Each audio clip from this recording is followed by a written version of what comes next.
আমি অসীম ভাই জানে একটা অনুষ্ঠানে ছিলাম, আমি বলছিলাম যে নির্বাচন হবে কি হবে না ধোঁয়াশা আছে। এখন তো আমার কাছে মনে হয়েছে আরেকটা জিনিস জানতাম যে এই সরকার এইভাবে থাকছে না। এটাতে আমার কাছে মনে হচ্ছে এই সরকারের ক্যারেক্টার সরকারের কাঠামো চেঞ্জ হচ্ছে আমার কাছে মনে হচ্ছে। কি হচ্ছে? অর্থাৎ নতুন করে একটা সরকার একটা স্টাইলে গঠন হবে। ধরেন অনেকেই যদি যায়, ছাত্র উপদেষ্টা না অনেক উপদেষ্টাই নির্বাচন করতে যাবে এখানে, তো তাহলে তো বোঝা যাচ্ছে এরা থাকছে না। তখন ধরেন আরো পাঁচজন বা চারজন নির্বাচন করলো, 7 জন বেরিয়ে গেল, তো ইলেকশন সরকারটা চলবে কিভাবে? সরকার তো একটা কিছু হবে, একটা কিছু চেঞ্জ হবে। আমার কাছে মনে হচ্ছে এই সরকার চেঞ্জ হবে, আমার কাছে মনে হয়েছে। দ্বিতীয়টা হচ্ছে যে লেভেল প্লেইং ফিল্ড বলে যে চিৎকারটা করা হচ্ছে, আমার কাছে আদৌ নির্বাচন হয় কিনা সন্দেহ আছে। কারণ এই ধরনের রোগ নিয়ে ইলেকশন হতে পারে না। না, আপনার মতো সিনিয়র জার্নালিস্ট যখন এই কথাটা বলেন, সাধারণ মানুষ, দর্শক যারা শুনছে তারা সত্যি কিন্তু আতঙ্কিত হয় যে এত রক্ত, এত গুলি, এত আত্মাহুতির পরেও যদি কোনো সাংবাদিক বা কোনো রকম মানে টক শোতে শুনতে হয় যে ইলেকশন হবে কিনা, তো মানুষ আসলে যাবে কোথায়? আতঙ্কিত হওয়ার তো কিছু নাই। আপনার 71-এ লক্ষ লক্ষ লোক নিহত হয়েছে, কত ধ্বংস শহীদ হয়েছে, জি শহীদ হয়েছে। তা আপনি বলেন তো দেখি, 24 নাকি 71 মুছে দিছে, এটাতে আতঙ্ক হন না কেন? আপনি বলেন হানা ভোট দিচ্ছেন, ওখানে 84টা সংস্কার 4 দফার ভিতরে দিচ্ছেন, এটা তো না হবে, তখন কি আতঙ্ক কই থাকবেন আপনি? আপনি বলেন যে আমার ধারণা বিএনপি যারা সমর্থন করে তারা না দিবে, এবং আওয়ামী লীগের যারা ভোট কেন্দ্রে আসবে তারাও না দিবে, না হারযুক্ত হবে, না হারযুক্ত হবে, জেনে রাখেন। তখন কি করবেন? তখন দেশটা কোথায় যাবে এটা ভাবতে হবে আপনাকে। হাই হলো, তারপরে নোট অফ ডিসেন্টগুলো আছে না, সেগুলো কোথায়? আবার আপনার প্রেসিডেন্টের, এই যে মোর্শেদ ভাই আমাদের শিখাইছে, মঞ্জুর মোর্শেদ ভাই, প্রেসিডেন্ট আদেশ দিয়ে এইটা আপনার জুলাই 16টা জারি করবে, জারি করছে তো, এই আদেশ তো অবৈধ, আদেশ তো অবৈধ, চ্যালেঞ্জ হবে, বাতিল হয়ে যাবে। তখন কি করবেন? কি করবেন? আপনি বসলেন, হানা ভোট নিলেন, এটাকে আইনি ভিত্তি দিলেন, সব দিলেন, সব অবৈধ, তাহলে কি করবেন? দেশটা কোথায় নিয়ে গেলেন? এগুলো ভাববেন তো। সুতরাং এই সরকারের কোনো কিছু নাই, একটা ডিসপুট এবং একটা সমস্যা থেকেই যাবে। আর ইনক্লুসিভ নির্বাচন বলতে এখন যেটা মনে করা হয়, আগে সবসময় ধরেন, খুব ইন্টারেস্টিং, আমি কালকে ওদিন জার্মান অ্যাম্বাসেডারের বক্তব্য শুনলাম। দেখেন, শেখ হাসিনার 15 বছরের নির্বাচনের সময় ইউরোপিয়ান ইউনিয়ন সবাই খালি বলছে যে ইনক্লুসিভ নির্বাচন, তোমরা আওয়ামী লীগের জাতীয় পার্টি করো না, বিএনপি থাকবে, সবাই থাকবে, যা ইনক্লুসিভ। কিন্তু ওনাদের বক্তব্যটা হঠাৎ করে এখন ইনক্লুসিভের কালকে ব্যাখ্যা দিল যে 50% লোক ভোট দিলেই নাকি ইনক্লুসিভ হয়ে যাবে। তো এখানে আপনাকে বুঝতে হবে যে রাজনীতিটা কোথায়। এখন এই ইনক্লুসিভের আমার ব্যাখ্যায় তোর কোনো কাজ হবে না। ব্যাখ্যাটা হলো, ইনক্লুসিভ বলতে তো তাই বোঝায় দেশের যত রাজনৈতিক দল নিবন্ধিত আছে, everybody has right two contest the election. প্রত্যেকটা লোকের ইলেকশন, প্রত্যেকটা লোককেই তাকে সিম্বল দিতে হবে। হ্যাঁ, জনগণ যদি কোনো রাজনৈতিক দলের ব্যাপারে আপনার কোনো রিজার্ভেশন থাকে, যদি আপনি বলতে পারেন যে এটা তো, এই দলটা তো চোর, বা এই দলটা খারাপ, ডাকায়, তমুক সমুক, যাই বলেন, জনগণকে বুঝিয়ে আপনি তাকে চেষ্টা করে ক্রস দিয়ে দেন, নেগেটিভ দিয়ে দেন, দ্যাট হি উইল বি আউটস্টেড। যেমন এরশাদ সাহেব ক্ষমতায় যাওয়ার পরে, এরশাদ সাহেব তো এর আগের নির্বাচনে অনেক সিট পাইছে না, নির্বাচনে যাওয়ার পরে তার সম্পর্কে স্বৈরাচার ও মুখ্যমন্ত্রী বলা হলো, তার সিট চলে আসলো 35-এ। তা আপনি তো ওখানে রাজনৈতিকভাবে দেখে কিল করে দিলেন। এখন এই রাজনীতিতে ব্যক্তিগত কিলিংয়ের থিওরিটা চলে আসছে, এটা হলো সবচেয়ে ডেঞ্জারাস। রাজনীতিতে কিলিংটা থাকে আপনাকে ক্ষমতায় সরাই দিয়ে আপনাকে কিল করে দেবো। কিন্তু এইখানে আমাদের দেশে এখন পরিস্থিতির অন্যরকম, আপনাকে সরাইয়ে দেবো এবং আপনাকে ব্যক্তিগতভাবেও কিল করবো। এই যে পরিস্থিতি আসছে না, এটাই আমি একটা রাজনীতির ক্ষেত্রে জটিলতা দেখি। এটা যে আজকের জন্য জটিলতা তা না, এই চিন্তা চেতনা যদি অব্যাহতভাবে চলতে থাকে, it will B A crisis for our country. এই জন্য আমি মনে করি, আপনি যেটা বলছেন শব্দটা ইনক্লুসিভ মিন, যে সমস্ত রাজনৈতিক দল নির্বাচন করতে চায় প্রত্যেকটা নির্বাচন করতে দিতে হবে, এবং সেই নির্বাচনের মাধ্যমে যদি কেউ ক্ষমতায় আসে তাহলে সেই ক্ষমতাটা দীর্ঘায়িত হবে। কেউ বলতে এনে আপনার তাদের লিডার হিসেবে বসিয়ে দেন, ওখানে তো আপনার কমান্ড সিস্টেম হয়, তাই না? আপনি কমান্ডারকে বসিয়ে দেন, তার নিচে বাকি যারা থাকবে সে তার কমান্ড শুনতে বাধ্য হয়। এটা এভাবে কাজ করে। দ্বিতীয়, এই যে মনে করেন যে যারা দলীয় আছে, সবাই কিন্তু দলীয় কিন্তু একদিনে হননি। তারা যখন দেখেছেন যে এই শক্তিটা এত বেশি ক্ষমতাধর, এত শক্তিশালী, যে এর বাইরে কোনো কিছু চিন্তা করা যায়নি, সো আমাকে অ্যালাইন এর সঙ্গেই হতে হবে, আমি এর সঙ্গে থাকতে হবে, এ ধরনেরই কিন্তু সব সরকার। মনে করেন আপনার যখন যে আসবে, তখন প্রশাসনে যেই থাকুক না সে সরকারের সঙ্গেই কিন্তু থাকতে হয়, এর বাইরে কিন্তু যেতে পারে না। এটা কিন্তু বড় বাস্তবতা। আমি এর আগেও অনেক দেখেছি, এখনও তাই দেখছি। কিন্তু এখন কথাটা হচ্ছে যে নির্বাচনটা সামনের দিকে কেমন হবে, ইনক্লুসিভ হলে ভালো হবে নাকি ইনক্লুসিভ না হলে কি হবে, বিদেশিরা কি বললো, এর আগে বহুত নির্বাচন গেছে, ইনক্লুসিভ ইলেকশনের কথা বলেন, ইলেকশনটা যখন ওভার হয়ে যায় তখন আর ইনক্লুসিভিটি বলে কোনো কিছু থাকে না। তখন আমার একবার মনে আছে যে 2012 সালে সম্ভবত বা 14 সাল, আমার মনে নাই, ব্রাসেলসে আপনার ইউরোপিয়ান ইউনিয়নের চেয়ারম্যানকে বলেছিলাম, do you acknowledge election in Bangladesh? তখন বলছিল, look gentleman, sometimes we do acknowledge martial dictator. এটা হলো বড় বাস্তবতা। Once it is over, the game is over. এখানে নতুন কোনো চ্যাপ্টার নাই, chapter is past and close transaction, ওটা কথা যেটাকে বলে।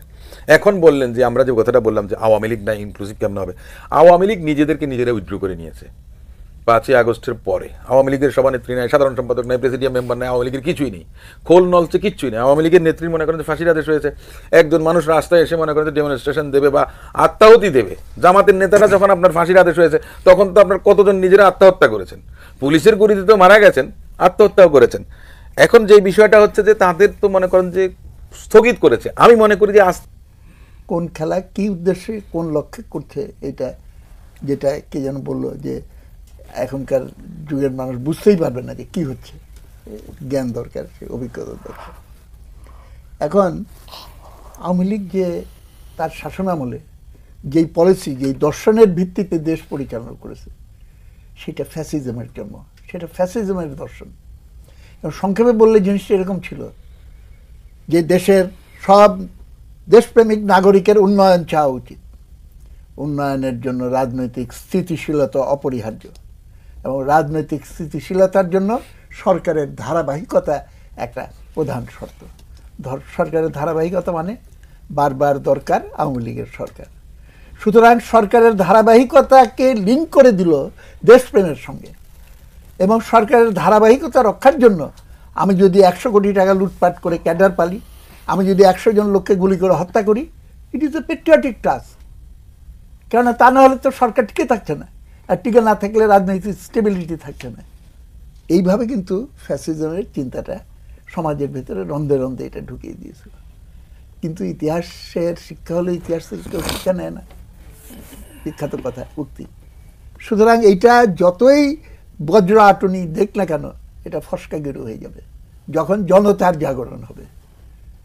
এবং সমস্ত ঘটনার ভেতরে আমার কাছে সবচেয়ে বড় ট্র্যাজেডি হলো জনগণ গণ অভ্যুত্থান করলো, এখন জনগণকে বৃদ্ধাঙ্গুলি দেখিয়ে ইউসুফ অ্যান্ড গং, তার পালিত ইউনুস অ্যান্ড গং, তারা তাদের মুখপাত্র সেজে বসে আছে।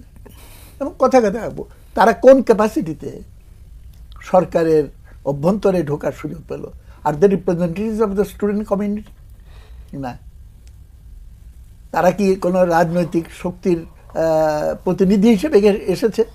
তারা কি কোনো এজেন্ডা দিয়ে এসেছে? তো এখন বড় বড় কথা এটা বলে চলেছে। এবং সেটা খালি ছেলে মানুষের ব্যাপার না, কারা কলকাঠির নাড়ার মাধ্যমে এদেরকে কাজে লাগাচ্ছে সেটা অবশ্যই খুঁজে দেখা দরকার। বেশি খোঁজার দরকার না, আপনার পুরানো সিস্টেম সেটা রিঅ্যাসার্ট করে, তার নিজের প্রয়োজন অনুযায়ী এলিমেন্টসগুলোকে সাজিয়ে নেয় এবং তার মতো করে সে তৈরি করে। এবং এই উপদেশটা কারা নির্বাচন করবে তাদেরকে ইমিডিয়েটলি বের করে দেওয়া দরকার, ইমিডিয়েটলি বের করে দিয়ে প্রয়োজনে বাইরের থেকে উপদেশটা হায়ার করুক, সমস্যা নাই। কিন্তু এই কনফিউশন রেখে এই বাতাস কিন্তু বইতেই থাকবে যে নির্বাচন হয় কি হয় না। তারা মানে পদত্যাগ করলো, পদত্যাগ করে যেটা আমাদের মুর্শিদ ভাই বললেন, পদত্যাগ করেই আবার সাথে সাথে আবার ইলেকশনে পার্টিসিপেট করবে না, এটা তো আমাদের দেশে প্রেসিডেন্স এবং ট্রেডিশন নাই। আপনি তাহলে আমলাদের নির্বাচন করতে দেন? সেটাই তো, যেটা নাই, যেটা চালু আছে সেটাকে আপনি অর্ডিন্যান্স জারি করেন বা তাদের বন্ধ করেন নির্বাচন। সেটা তো রাজনৈতিক দলগুলো এন্টারটেইন করছে, তারা তো বলছে যে আমরা এই দল থেকে নাহলে ওই দল থেকে, স্পষ্টই বলছে আমরা ইলেকশন করব। হ্যাঁ, বলতেছে তো। যেমন ওই সজীব ভুঁইয়া সবচেয়ে বিতর্কিত, বিএনপি তার পদত্যাগও চাইছে, ওখানে পদত্যাগ, তাকে অনেক সদস্য হয়েছে, বিএনপি নমিনেশন দেয় নাই। এটা তো মেসেজটা কি? তাতে অনুমান করা যায় তাকে হয়তো তার সাথে নেগোসিয়েশন হচ্ছে তলে তলে, তলে তলে। হ্যাঁ, তলে তলে। না, বিএনপি তো আরো অনেক জায়গায় নমিনেশন দেয়নি, না দেয় নাই, কিন্তু এইভাবে তো সজীব ভুঁইয়াদের মতো লোক দেয় নাই। অনেক হিসাব মিলাই তো, আজিজ ভাই হিসাব বললো আর কি, সজীব ভুঁইয়ার মতো লোক তো দেয় নাই কোথাও, পাবনা কেউ কাউকে দেয় নাই। এটা নিয়ে তো কেউ প্রশ্ন তুলছে না। আমার বক্তব্য হচ্ছে যে এরকম 63 জায়গায় প্রার্থী দেয় নাই, প্রশ্ন ওঠে নাই। কিন্তু প্রশ্ন উঠছে ঢাকা 10 না 10 সজীব ভুঁইয়ারে দিছে, সজীব ভুঁইয়া দেওয়ার সাথে সাথে ওখানে কোনো প্রার্থী নাই, উনি প্রার্থী ছিল না, জি তো দিচ্ছে, দেয় নাই তো। তো এই জন্যই প্রশ্ন এখনো দেয় নাই। না, এখনো দেয় নাই, জি। ভবিষ্যতে হয়তো সিদ্ধান্ত দিতে নেই। পারে, তখন ধরে নেব যে সজীব ভুঁইয়ার সাথে নেগোসিয়েশনে ফেল করছে। না, সজীব ভুঁইয়াকে দেবে না, বিএনপি এই কাজটা অন্তত করবে না, পারসেপশন সেটা তো- একজন সেটা মানুষের তো বিরুদ্ধে। আপনার ধারণা, সে এখানে সদস্য নিচে 450 ভোটার কোটি হয়েছে, টাকা- এখানে ভোটার হয়েছে। ভোটার হয়েছে 450 কোটি টাকা তার এলাকায় খরচ করছে, ওখানে গুতো খায়া প্রার্থী শক্ত আছে, টিকবে না বিএনপির, এখানে এসে নিচে নিলে তাহলে বিএনপির প্রার্থী দিল না কেন? ঢাকার শহরে অনেক জায়গায় এই ওই ছোট ছোট পার্টি কাচ্চা বাচ্চা দিছে। আরে হাসিনা পতনে যে পালাইছে কোন রকম প্রতিবাদ হয় নাই, কারণ হচ্ছে অনেক গান বাজনা ব্যবসায়ী এই ঢাকা শহরের অর্ধেক আসন ছিল না, কেউ কোনো প্রতিরোধ কেউ দাঁড়ায় নাই। এবং বিএনপি তো ঢাকা শহর ছাড়িয়ে দিচ্ছে, খুচরা পার্টির জন্য ছেড়ে দিচ্ছে। তো বিএনপি যখন সরকারে যাবে, বিএনপিকে যখন প্রতিরোধ করবে, কে রক্ষা করবে? ঢাকা শহরে যদি নেতৃত্ব না থাকে কে করবে বলেন? আপনার এমপি বলেন, ওয়ার্ড কমিশন, এগুলো লাগবে না? নাই তো, এগুলো সব তো গুঁড়ো পার্টিকে দিয়ে দিচ্ছে, সব অন্য জায়গায় না দিয়ে ঢাকা শহরে এনে ভরে ফেলে দিচ্ছে গুঁড়োটা। এই গুঁড়োটা তো পাস করবে না, একটাও পাস করবে না, আপনি শিওর থাকেন একটাও। কারণ ওই যে খেলে দিচ্ছে, আরপিওতে খেলে দিচ্ছে না, যে জোট করলেও যার যার প্রতীকে নির্বাচন করতে হবে, খেলা শেষ, গুঁড়া পার্টি শেষ, বুঝছেন? এই একদিক থেকে ভালো যে হামিদুল হক চৌধুরী, আমি অবজারভারে ছিলাম, হামিদুল হক চৌধুরী বলে যে ও মিয়া এত মানুষের প্রেস লিস্ট ছাপুকা, স্যার ছাপলে সার্কুলেশন বাড়ে। ও মিয়া সার্কুলেশন একটা দেশে কত পার্টি লাগে, স্বাধীন দেশে এগুলো ছাপবো না, ওরা আর পার্টি থাকবে না। তো এখন ওই বিএনপি নমিনেশন দিয়েছে, এই যাত্রাতে শুরু হবে, ওই গুঁড়ো পার্টিগুলো আউট হওয়া শুরু হবে, দেখেন পাইবেন না তো। সজীব ভাই এখানে ফর্ম তুলছে বলে পাশ করবে? অসম্ভব ব্যাপার, একটারও জামানত থাকবে না, বলে দিলাম। এনসিপির যে পার্টির থেকে দাঁড়াক, স্বতন্ত্র দাঁড়াক, কইছে না ফাটোয়ারি সরকার ফর্ম করবে, সরকার ফর্ম না, কোনো একটা সদস্যের জামানত রক্ষা করুক। হাসিনা 3টে কিংস পার্টি করেছিল না, বড় বড় নেতা দিয়ে করছে না, 300 আসনে দিছে, একটারও কোনো জামানত থাকে নাই। এটা বুঝতে হবে, সংগঠন লাগে, যতই বলেন সংগঠন লাগে। এই জন্য আমি বলছি, এত খেলাধুলা বাদ দিয়ে, ইউনুস বহু খেলছে, খেলাধুলা বাদ দিয়ে নির্বাচনটা করতে দিক, দেশটা রক্ষা হোক, নাহলে দেশটা কিন্তু রক্ষা হবে না। রাজনীতিতে এমনি আমরা আগে করেই বলতাম যে অনেক সূচকে আগাচ্ছি, রাজনৈতিক সূচকে পিছাচ্ছি তো বটেই। এখন দেশে ব্যাংকের ডিফল্ট হয়ে গেছে একটা বাজেটের সমান। আপনার IMF এর লোন আটকাই দিছে যে তোকে আর টাকা দেবো না। হ্যাঁ, এখন 3 কোটি লোক বেকার হয়ে গেছে, মধ্যবিত্ত গরিব হয়েছে, গরিব হতদরিদ্র হয়েছে, বাজারে যাওয়া যায় না। হ্যাঁ, তো আর সব ঢাকা শহরে চলে আসতেছে, বেকারত্ব বাড়াতে দেখেন না। এই যে আবার এই সরকার ওই যে অটোরিক্সা ছেড়ে দিছে না, ওই যে ব্যাটারিওয়ালা, এখন 12 বছরের পোলাও চালায়, 80 বছরের বুড়াও চালায়, অচল করে ফেলতেছে দেশ। সর্বদিকে সর্বগ্রাসী সমস্যা। এই সমস্যা উত্তরণের একমাত্র রাস্তা হচ্ছে অন্তত পক্ষে একটা নির্বাচন, যত খারাপই হোক নির্বাচন দিয়ে এরা বিদায় নিক।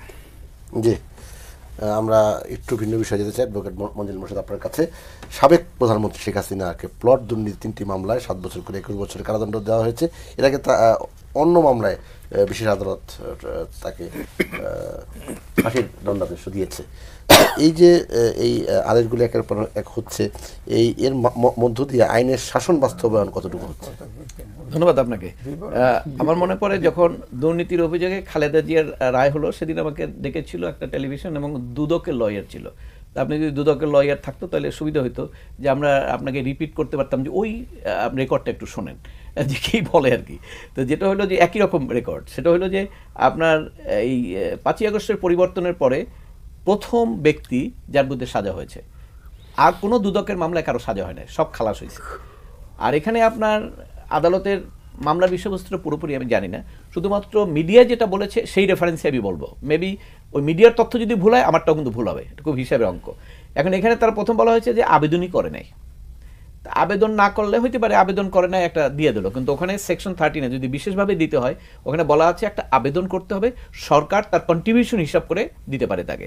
তো আবেদন যদি না করে তাহলে দিল কিভাবে? ঠিক একই সাথে আবার পরে বলতেছে সে যে এফিডেভিট দিয়েছে সেই এফিডেভিটটা হলো আপনার অসত্য। তা আপনি আবেদন না করলে আপনার এভিডেভিটের প্রশ্ন আসে কোথা থেকে? তো এখানে কন্ট্রাডিক্টরি হয়ে গেল না? এই গেল একটা।